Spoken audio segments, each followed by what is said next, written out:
Hey everybody, it's Quinn with Cipher Art. Welcome to another Deciphering My Process video. As you can see, I have reached the end stages of altering, at least as far as the base of this box goes, from a very plain silver. Looked kind of like this,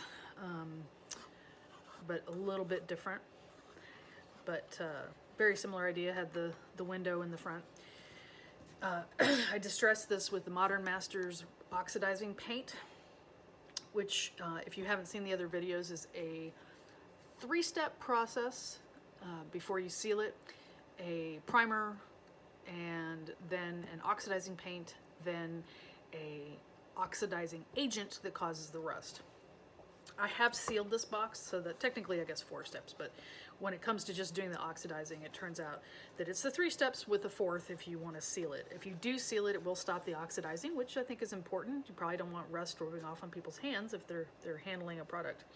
So as you can see, it looks pretty oxidized. It's nice and rusty. It's got some cracking in some of the paint, got lots of distortion and funkiness. Really great detail and good color. The lid, it looks pretty great. I couldn't get all of the silver to cover very well without possibly impacting the window, so I'm willing to settle for slight reflections, if you will. But the box looks pretty great. Still fits together, although it's a little stiff. There we go. Pop! And now I will do something with this and make an assemblage out of it. I just don't know yet what I'm going to do. But that is pretty much the start to end process of using the Modern Masters paint.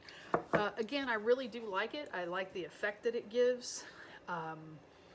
By comparison, here is a box that I'd used the same type of rust effect on, but it's the Mako paints, the metallic paints. Theirs does not have 3 steps. It's basically paint on a couple layers and then do the rust activator. This is a little bit different look. I mean, you can see color-wise pretty different here. I like this one a little bit better. It's got a little bit better texture to me, but I really like both. So, you know, whichever you like the most. It's whatever floats your boat.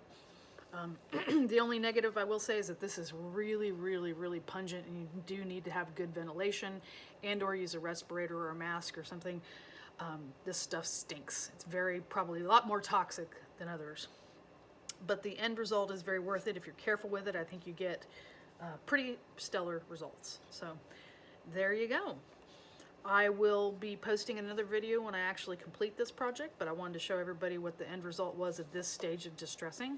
Now it's on to kind of doing some design elements and figuring out what to do next. So, as always, thanks for watching, and if you feel up to it, hit the subscribe button and share the videos and tell your friends, and let me know if you have any questions in the link.